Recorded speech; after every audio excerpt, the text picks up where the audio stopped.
Welcome to Dishing Up Nutrition, brought to you by Nutritional Weight and Wellness.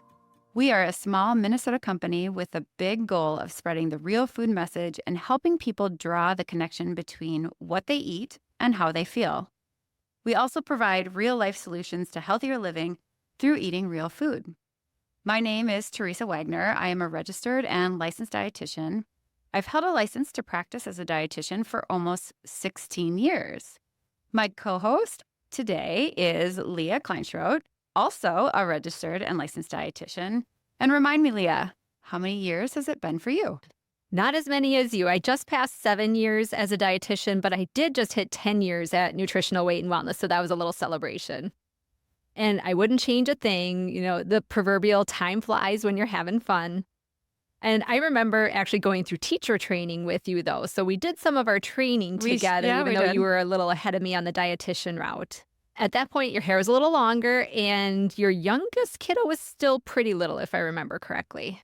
Yes, good memory. My hair was actually a lot longer back then.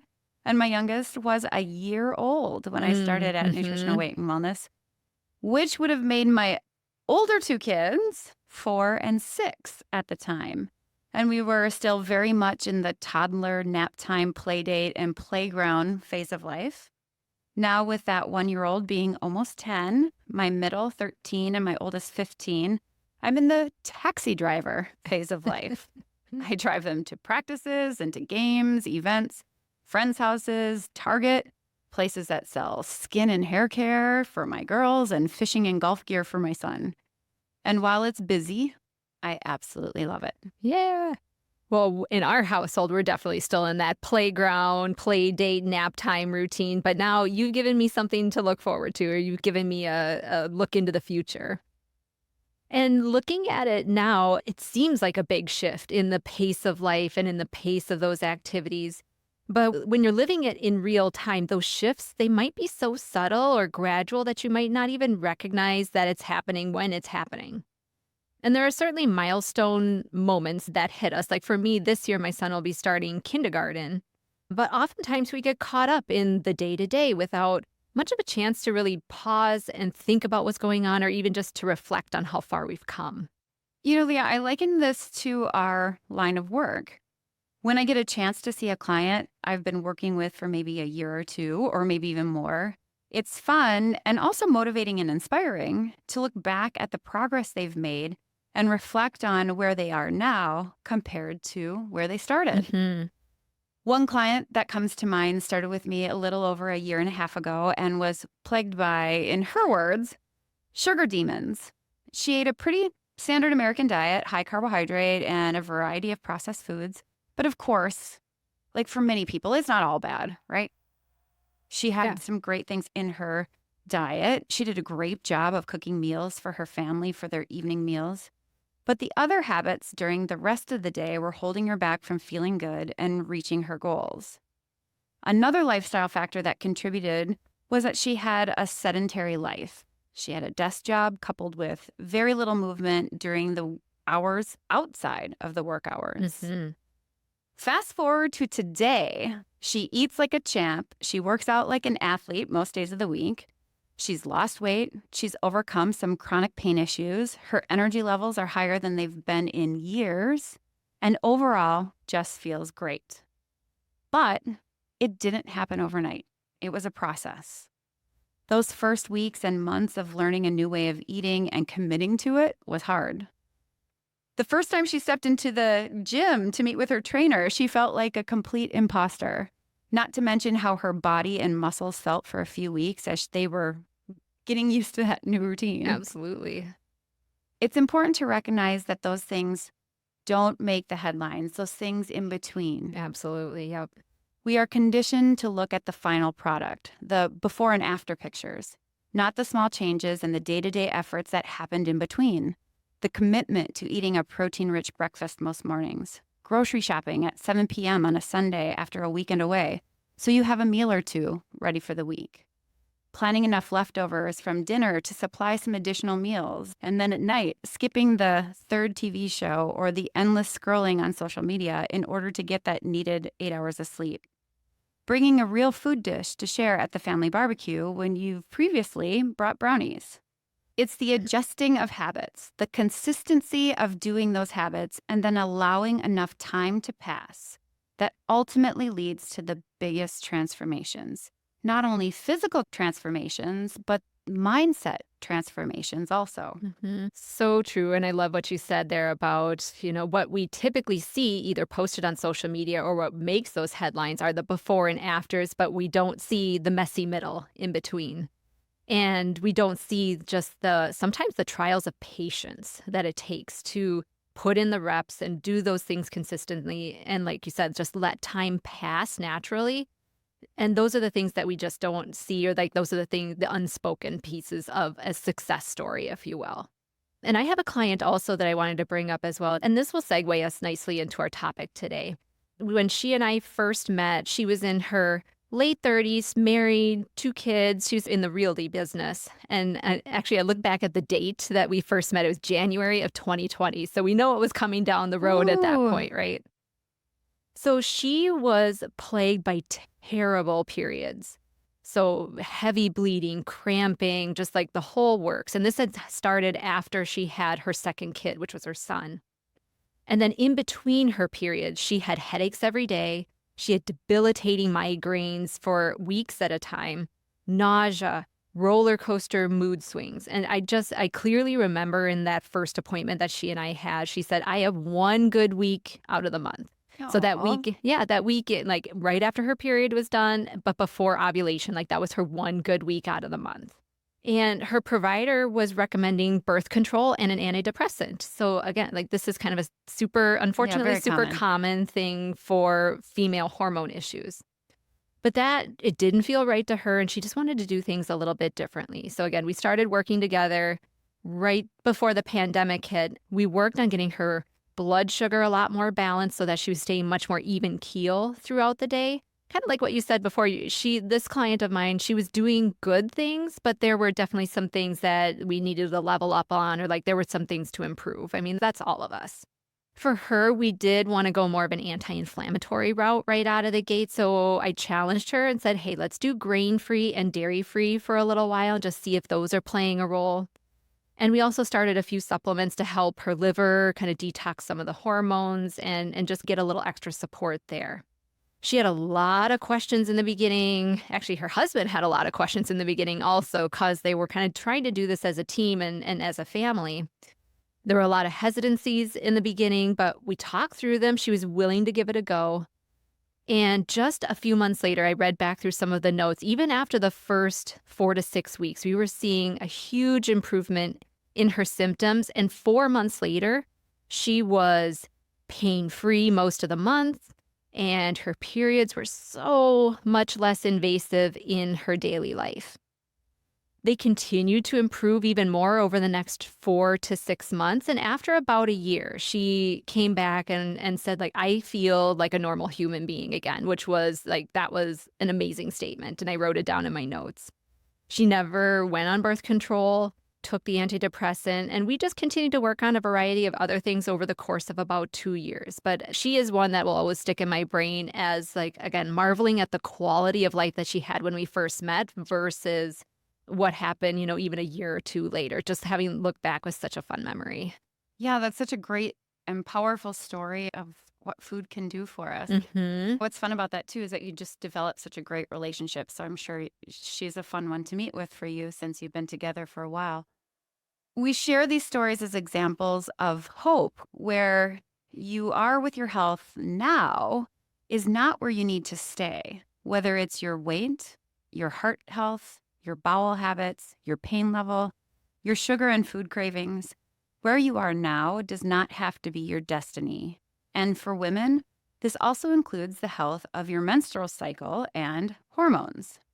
Today, we are going to explore the nutrition connection to fertility and your menstrual cycle. Yes.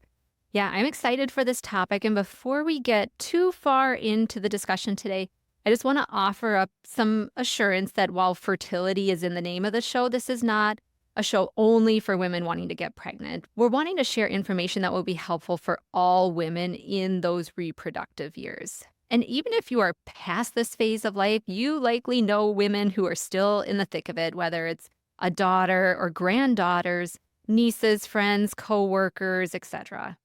That being said, I want to start off with a really profound quote that I found recently in a book that I am reading right now. It just came out within the last month or two. It's called Real Food for Fertility. It was written by Lily Nichols and Lisa Hendrickson Jack. This quote says, "The menstrual cycle is a fifth vital sign. Just like your heart rate, body temperature, respiratory rate, and blood pressure, your menstrual cycle is continuously relaying information back to you about the state of your overall health. A healthy menstrual cycle is a reflection of hormone balance, adequate nutrient stores, egg quality, blood sugar balance, and so much more." End quote there. And guess what? Nutrition can have a profound impact on all of these markers, which in turn leads to a healthier menstrual cycle. That is an interesting way to look at the menstrual cycle as the fifth vital sign. Mm-hmm. And when you connect that to nutrition, it puts so much power into our own hands. Here's another quote from the same book, just a page or two later. Quote, "A healthy diet for fertility should taste good and feel like the absolute opposite of deprivation." And Leah, you know I'm all for that. I love me food. too. I love food. We love food. Yep. When I think about those two quotes together and what nutrition can do for our female bodies, to me, it says that we can use nutrition strategically to send signals of safety to the body. As women, our mitochondria, our hormones, and our brains need to feel like our environment is safe, secure, and plentiful in order to have harmonious hormones and to ovulate every month. These safety signals tell our bodies and our potential offspring that there's a good chance of thriving in pregnancy, postpartum, and beyond. If our bodies and brains perceive a lot of scarcity and stress, like eating 1,300 calories per day or eating a low-fat diet or frequently skipping meals, our brain is eventually going to tell our ovaries to put a halt on anything that might lead to making a baby. Yeah, and I've used that terminology with clients also, like the safety signals, or how do we send signs of safety to our body? I might ask a client, okay, how do we help your body feel safe, nourished, and protected? And oftentimes that will launch us into a number of different directions. So this could lead us into a conversation about just eating enough food in general, or eating foods that help us meet our vitamin and mineral needs, or rebuilding our stores if we're depleted. Eating in a way that it's a predictable pattern throughout the day to sustain our energy. Are we eating in a way that we're sleeping well, or are we taking care of our sleep and prioritizing our sleep? Are we recovering well from exercise and stress? And are we trying to keep out as many toxins and chemicals out of our food and our bodies as possible? So just depending on the person and their history and their tendencies, there's a lot of different like little rabbit holes and avenues that we could go down there. Well, let's start with the most basic one, eating enough food overall. A study that was highlighted a few times in the Real Food for Fertility book showed that eating just 25% below your caloric needs for 3 months can start to disrupt your menstrual cycle. Let's put this into context. And let's make the math easy too. Perfect. If your baseline caloric needs are 2,000 calories per day, then eating below 1,500 calories per day for an extended period of time starts to affect the hormonal signals from the brain to the ovaries. The brain starts to say, I'm sensing that there's not a lot of resources to go around right now. We may want to delay or just skip releasing an egg this month. Maybe next month will be better. Oh man, yeah. Hearing this brings me back to college. So my campus workout facilities, they always had a pile or two of like health and fitness magazines sitting around by the cardio equipment, so you could read and pass the time while you're on the bike or on the treadmill or the elliptical or something. And I can't tell you how many of these magazines showcased meal plans that were 1,100 calories, 1,200 calories per day, on top of featuring different workout plans that make your calorie needs even higher. So of course, this is all in the name of getting leaned and toned and having your dream abs and the like. Breakfast was probably something like some quick cook oatmeal with skim or soy milk and top it off with some fruit. Or lunch would be like a small pita bread sandwich, put a veggie burger in there, and maybe you get a teaspoon of some mayonnaise or some mustard in there for a little bit of flavor. And then dinner, you finally get some meat. You might get like a little bit of meat, some fish, get a vegetable in there, and a cup of grains. So it makes me mad to think about how pervasive that message was. It actually still is.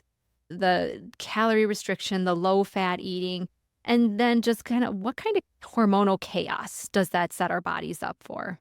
There was a study published back in 2010 that showed that under eating by 20 to 35%. So right in the ballpark of what you were saying, Teresa. Say your calorie needs are 2,000 calories a day and you're eating less than 1,500, you lower your progesterone and estrogen levels by 20%. So again, if I'm thinking back to my college years, like this is in your late teens and your 20s, this should be your peak hormone time. Your period should be predictable and uneventful experiences. But unfortunately, we're seeing more and more severe PMS symptoms, more spotting, like either mid-cycle or pre-period spotting, or periods that can be really light or really heavy, or they might be missing altogether. Like my client, periods that are terribly painful, and you can't even go to work or do your normal functions. So remember, this is the menstrual cycle trying to communicate something about our internal environment to us. We just need to be willing to pause and listen and pay attention. Absolutely. Right? Just pay attention. What's going on with my body? And I find that so many people are so disconnected from their bodies. Yep. So that way of eating that you were talking about, where it's that low calorie, low fat, that sounds just miserable. And actually, I remember it being miserable because Yeah. I don't know about you, Leah, but I tried all those Oh, yeah. things. I was there too. Yes, I remember eating the baked potato with nothing on it Yep. and probably nothing else, right? Oh, man. That sounds really dry. Or just, maybe a can of soup for Yes. just to keep things very low calorie, Yep. something to fill up on. Maybe but- a side salad to go with it. Yep, with low fat dressing. Yep. It's just so sad. And the thing is that a lot of times we think that this is the answer to being healthy too, that health is tied to the scale. And we know that that's not necessarily true. Yep. So knowing what I know now from working with women at Nutritional Weight and Wellness for over a decade, this pattern of chronic undereating sets the stage for lots of food and sugar obsessions. It stresses your brain, your ovaries, your thyroid, your adrenals. It puts you at a higher risk for osteopenia and osteoporosis later in life. And your weight is more likely to yo-yo up and down. It also tends to create a lot of mental angst.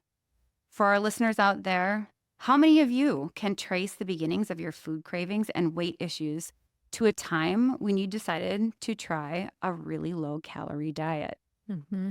And on that note, I will let you contemplate as we go to break. You are listening to Dishing Up Nutrition, brought to you by Nutritional Weight and Wellness. I am Teresa Wagner, along with Leah Kleinschrodt, and we are your hosts for this episode about the nutrition connection to fertility and the menstrual cycle. We'll be back in a moment.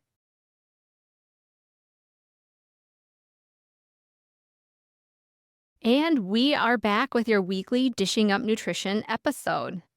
Before we jump right back into our show, I wanted to give our listeners a heads up that first, if you go to Costco, you're going to see Halloween decorations out already. I was there last week and I almost fell over that I saw a lot of pumpkins and ghosts and Halloween things out. So if you go to Costco, you've been warned.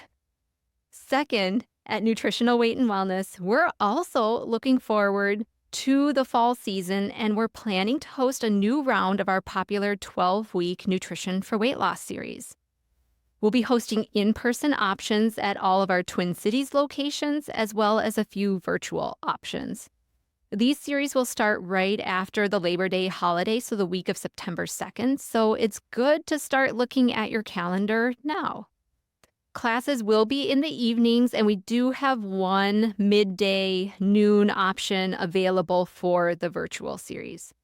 And there is also a $50 early bird special going on right now through August 25th.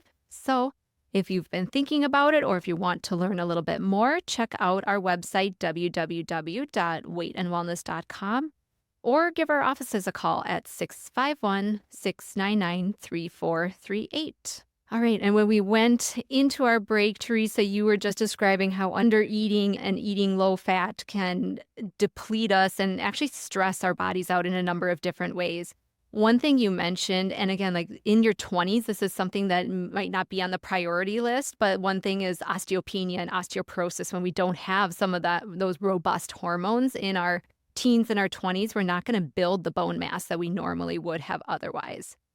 And I actually recently just saw a 20-year-old who had a bone scan done, and it showed her spine already had osteopenia in it. So we can really do some damage in our younger years. Unfortunately, not many 20-year-olds are getting their bones checked, so sometimes it's hard to tell the extent of the consequences of that way of eating. So again, as women, we can look to our periods and our menstrual cycles for clues. Right. So let's talk about an eating plan that would be supportive of our hormones, our menstrual cycle, and our fertility. We've covered the fact that we need to eat an adequate amount of food overall. But what should that food be made up of so that our bodies and brains get those safety signals? So let's build a healthy hormone meal together. What comes to your mind first, Leah? Usually for me, I'm figuring out the protein part of a meal first. That's same. That's Yeah. what I do too. Yep. I've been mildly obsessed with shrimp lately, so I'm going to start our hormone balancing meal there. So having adequate protein in a meal plan helps balance our blood sugar. And I have found for really almost all of my clients, it is hugely helpful for turning down the volume on those sugar and processed foods cravings. I've had numerous women come back to me after we work a little bit on balancing their blood sugar and getting more protein in throughout the day. They come back, and after a month or two, they see a noticeable drop in their PMS cravings for the carbs and the sugars in that week or two before their period. So if we look at it, the shrimp, and I actually looked at the frozen bag of shrimp that I had in my freezer just the other day, and the serving size is 11 shrimp, and it gives you 20 grams of protein. And these are like medium-sized shrimp. They're not like the baby ones, but they're not the jumbo ones either. They're just a kind of a medium-sized shrimp. So if we want to make the math a little easier, say we get, for every one shrimp, we get 2 grams of protein. At Nutritional Weight and Wellness, we typically are recommending around 28 to 42 grams of protein at a meal. So that means we want to aim for 14 to 21 shrimp in a meal.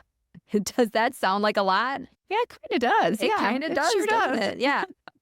And it might be compared to what you're used to. And as I was thinking about this too, I'm thinking, sometimes you can order a restaurant meal that you get the shrimp skewers there.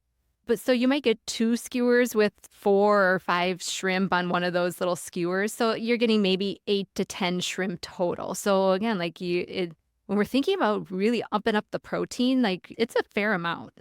Yeah, it is a fair amount. And it is when we work with people and have people weigh and measure. Yeah.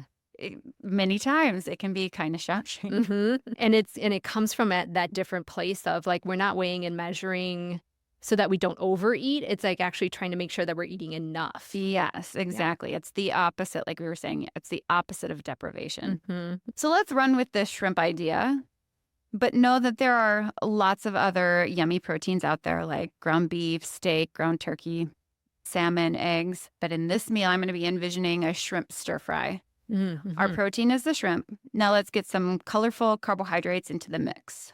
If I'm in a hurry, I might pick up a few, throw it in the pan, heat it through, and they're ready.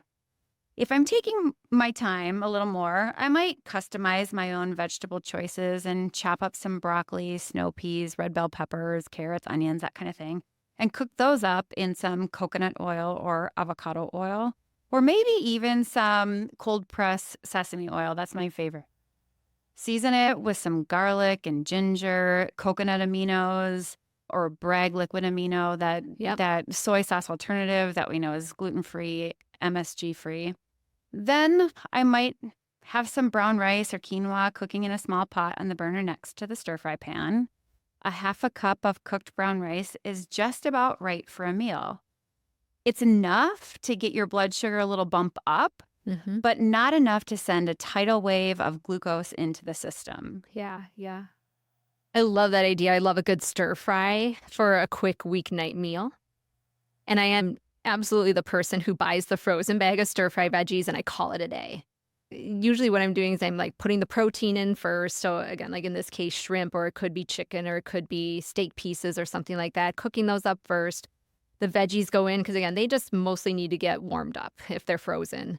In those situations, you're probably going to end up with a little extra liquid on the bottom of the pan. So I'll either take a bowl or something and just like drain some of that extra water, some of that extra liquid off, just so you don't end up with a soupy mess in the bottom of your pan. So it doesn't get too waterlogged. But like really, that makes a pretty fuss-free meal. And then I'll do, yeah, some of those same seasonings as you, Teresa, the garlic, the ginger, like some of the coconut aminos, something along those lines. At a stir fry, I think about this is an awesome place to fit in some of those cruciferous vegetables. So broccoli, cauliflower, cabbage, Brussels sprouts, something like that. These guys have some special detoxification powers and are actually really helpful when we're working on hormone balancing with women. So those are just some examples of, yeah, you can splash those in, or you could even make a whole stir fry out of just those cruciferous veggies.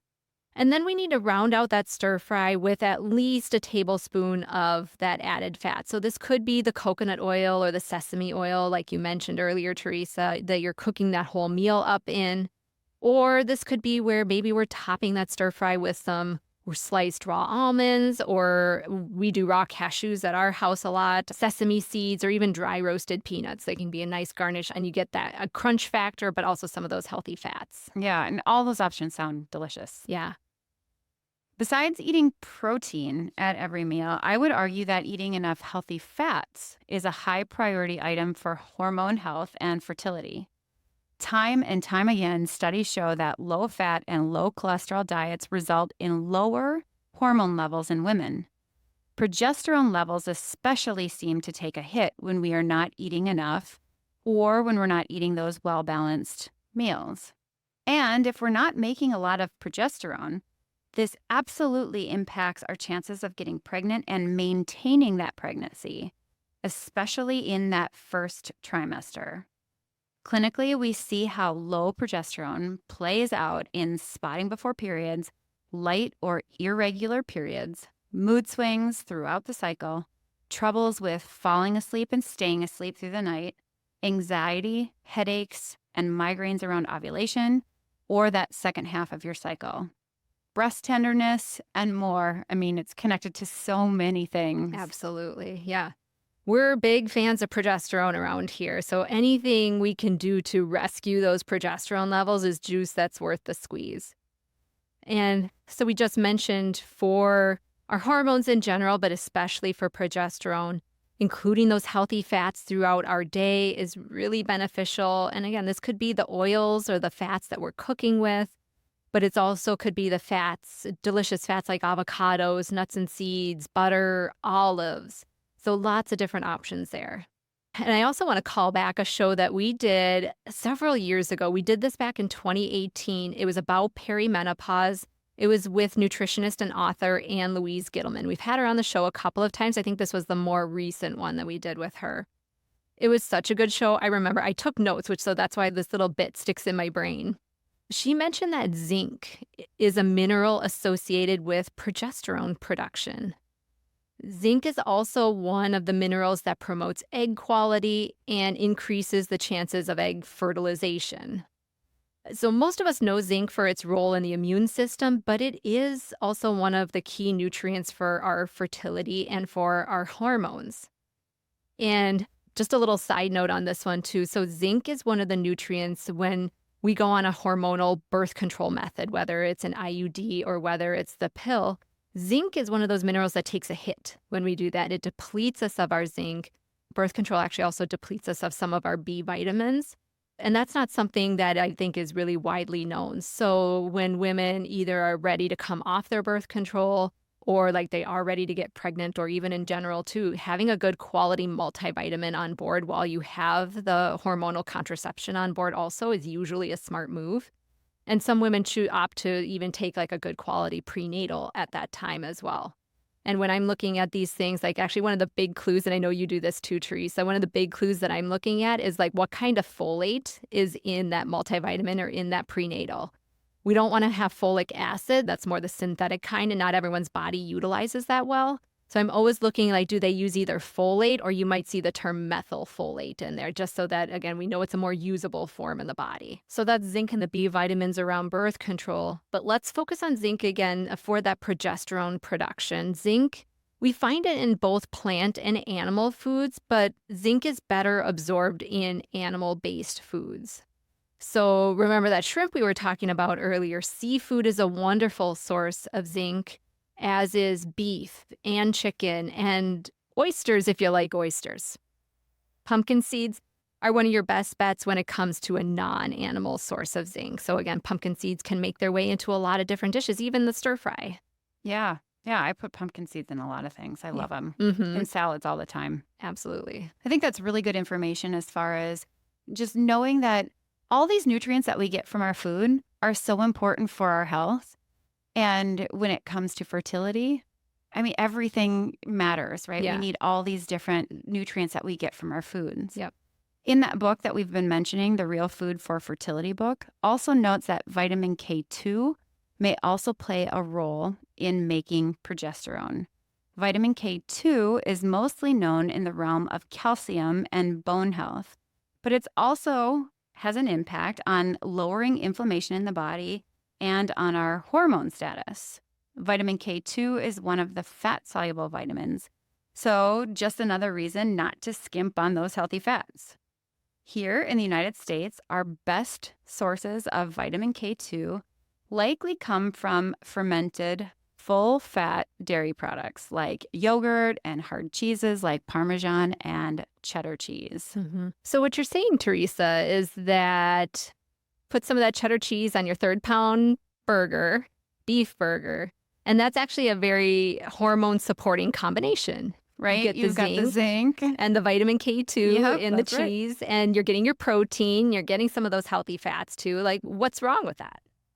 So maybe just instead of doing a bun, we're doing maybe a lettuce wrap or a cabbage wrap instead, or a burger bowl. So one of our other dietitians, Amy, turned me on to the idea of a burger bowl a while back. I think she did a reel or something like that on social media, and it is so good.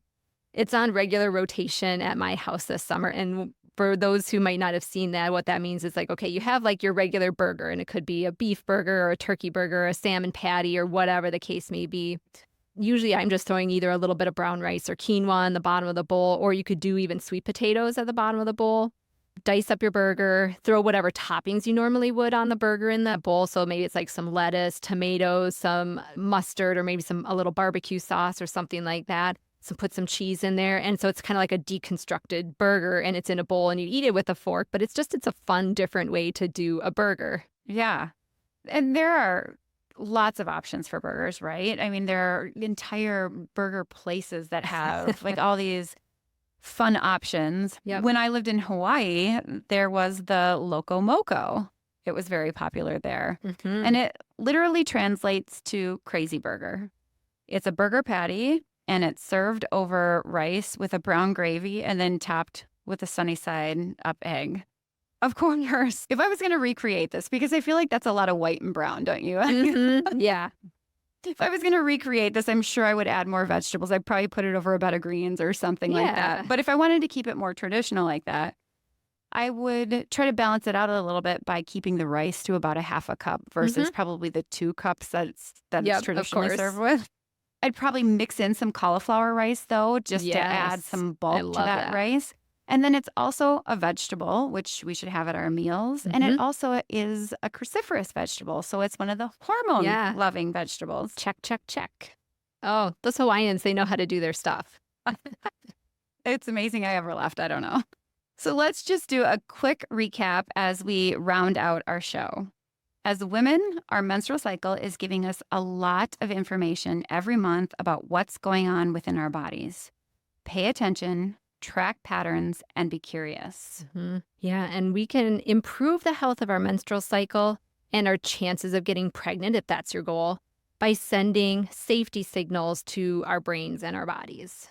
These safety signals include enough food overall, creating a balanced plate at every meal with a variety of proteins, colorful carbohydrates, and healthy fats, and ensuring that we're eating real foods that are rich in vitamins, minerals, and antioxidants. Mhm. And eating in that way with that balanced plate promotes balanced blood sugars, lowers inflammation levels, and gives the body the building blocks it needs to make our important hormones like estrogen and progesterone. And lastly, remember, as we said at the top of the show, where you are with your health and wellness journey right now is not where you have to stay. There is always a way to take the next right step for you. So if you are struggling with severe PMS or anxiety, insomnia, or irregular cycles, or you're experiencing difficulties with your fertility, balanced real food nutrition can be wonderfully supportive for whatever healing journey you're on. And if you're curious to learn more or you want to ask some more questions, give our offices a call at 651-699-3438 or visit our website, www.weightandwellness.com. Our goal at Nutritional Weight and Wellness is to provide each and every person with practical, real life solutions for everyday health through eating real food. It's a simple yet powerful message. Eating real food is life changing. Thank you for listening. And if you enjoyed this show, please head over to iTunes or your favorite podcast app to leave a review and to help others find our show. Help others find our show. Help others.